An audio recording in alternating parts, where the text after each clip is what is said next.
Y acá viene este compartir que te quiero complementar acerca del maestro Hilarión, que yo ya había hecho pues un post acerca de su vida, pero desafortunadamente a veces los posts no me permiten ampliar la información o compartir la información completa.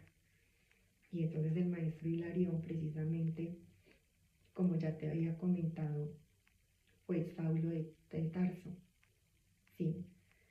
Que precisamente fue un perseguidor de cristianos, que torturó, que mató, que como era el líder de un ejército romano, mandaba a otras personas, a otros soldados, a perseguir y a hacer yo no sé qué cantidad de cosas, ¿sí? Él precisamente, Jesús, lo cegó y obviamente, claro, tuvo que perder su visión física para él poder ver lo que había hecho. Fue a partir de ahí que él se dio cuenta de sus grandes pecados, llamémoslo pecado, pero pues de lo que había hecho. Y nosotros nos podemos imaginar qué pudo haber sentido este ser al darse cuenta, haber visto la verdad, ¿sí? Porque cuando nosotros tocamos fondo o tocamos esa oscuridad en nosotros, estamos viendo la verdad, ¿sí? Porque él en su verdad como humano, como soldado romano, él creía y pensaba que estaba actuando correctamente, ¿sí? Entonces, un soldado romano estricto, de hacer cumplir la ley y de decir, la línea está aquí y de esta línea no se me pasa nadie, yo no permito que nadie se pase de aquí y yo hago cumplir la ley, y entonces si no se cumple la ley, entonces yo voy a hacer esto y voy a hacer lo otro. Entonces él se obsesionó. Entonces él, en ese creer que estaba actuando correctamente, se dedicó a eso, a perseguir, a enjuiciar, a señalar, a hacer una gran cantidad de cosas. Entonces él darse cuenta, porque ahí está el hecho de este concepto de la inocencia. Y por eso a nosotros se nos habla mucho, sí, los maestros de la llama de la misericordia, de la llama violeta, todos somos inocentes. Porque es que si realizamos un acto, nosotros siempre lo estamos haciendo con una justificación. Lo estoy haciendo por esto, lo estoy haciendo por lo otro. Y es en el nivel de nuestra propia conciencia, ¿sí? Entonces la enseñanza de Hilarión precisamente es esa, de que nosotros no debemos de perseguir, de que nosotros no debemos enjuiciar, porque es un gran pecado, o sea, es una falta gravísima.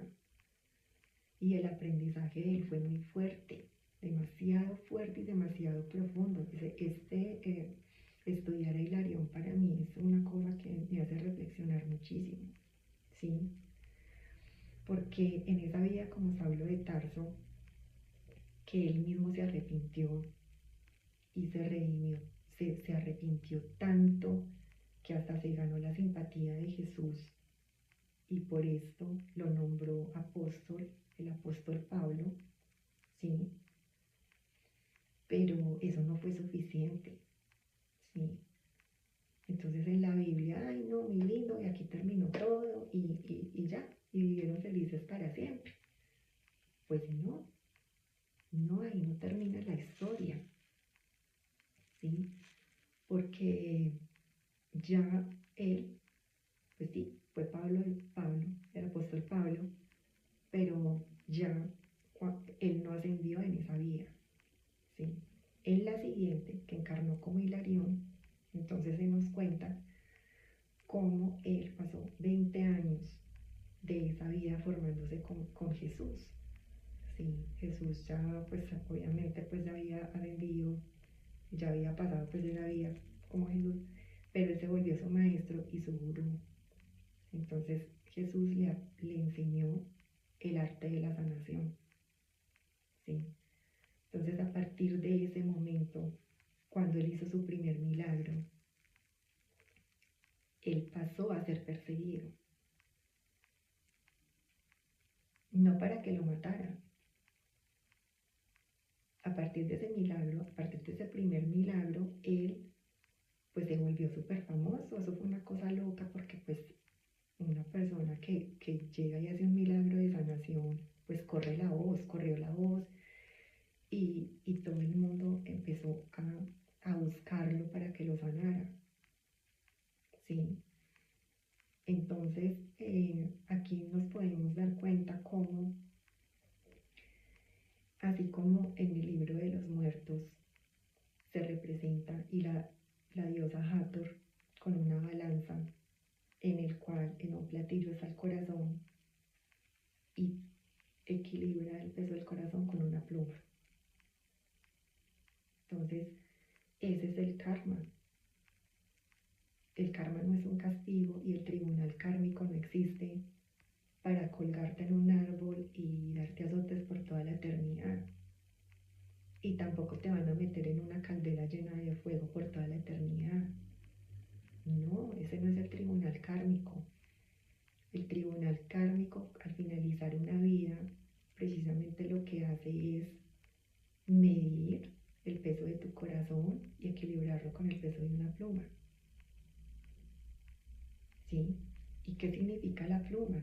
¿Qué simboliza la pluma? La pluma simboliza humildad, simboliza pureza, simboliza libertad, simboliza la inocencia.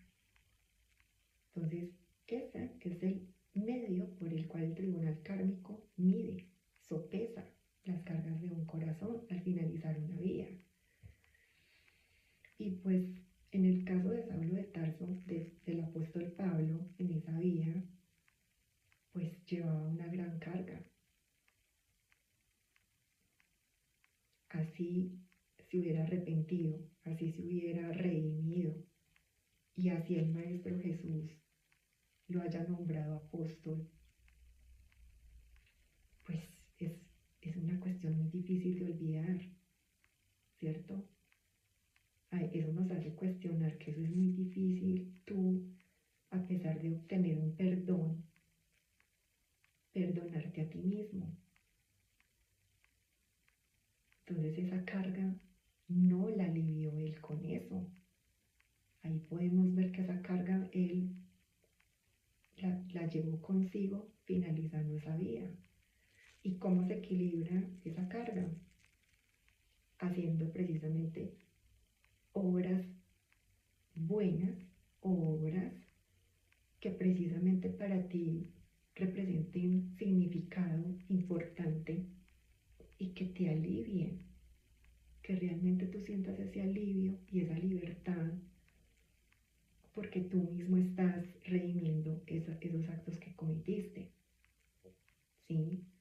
Entonces en el caso de Hilarión, pues no sabemos si él lograba, si él hizo toda esta sanación consciente de su vida pasada o simplemente se le puso el velo, porque si él hubiera recordado esa vida pasada, pues obviamente él estaba consciente y hubiera dicho, bueno, listo,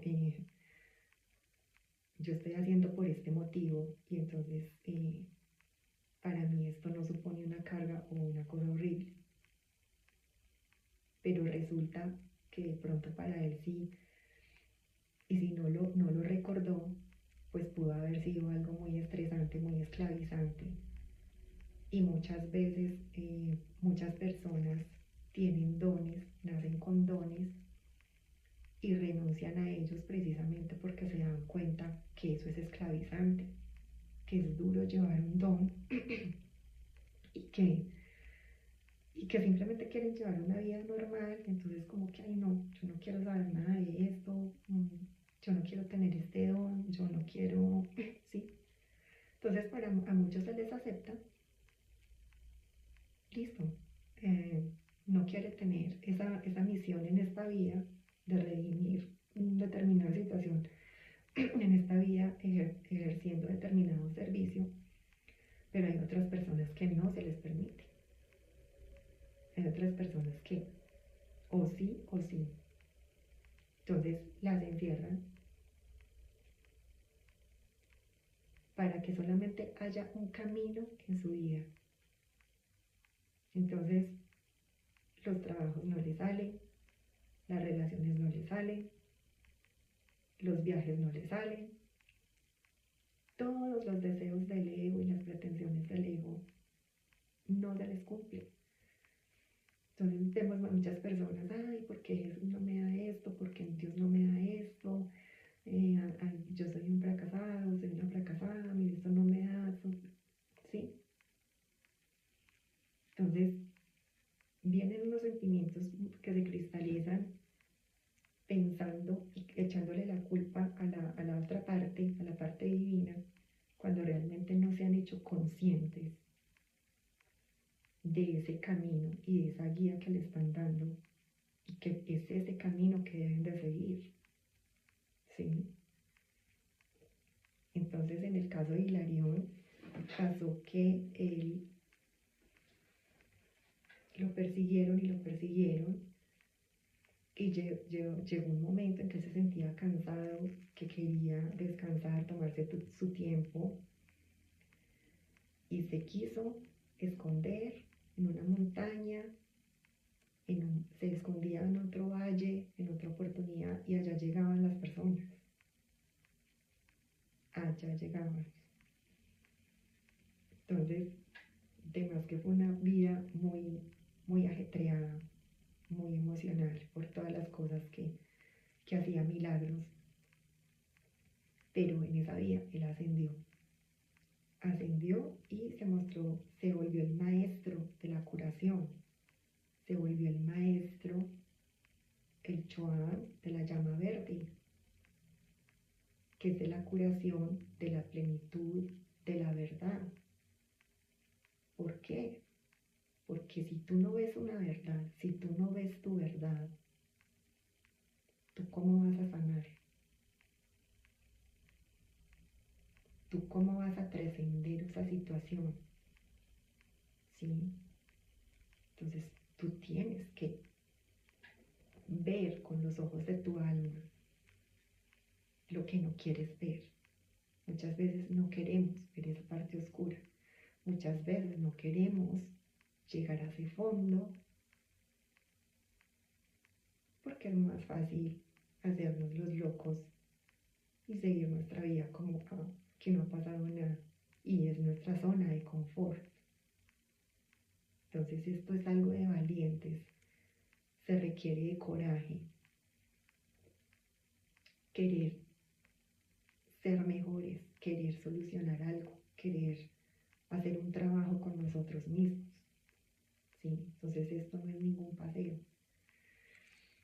Y otro punto muy importante que tocan ellos, los maestros que trabajan en la llama Esmeralda, o en el centro de la Santa Esmeralda, Hermandad de la Santa Esmeralda, es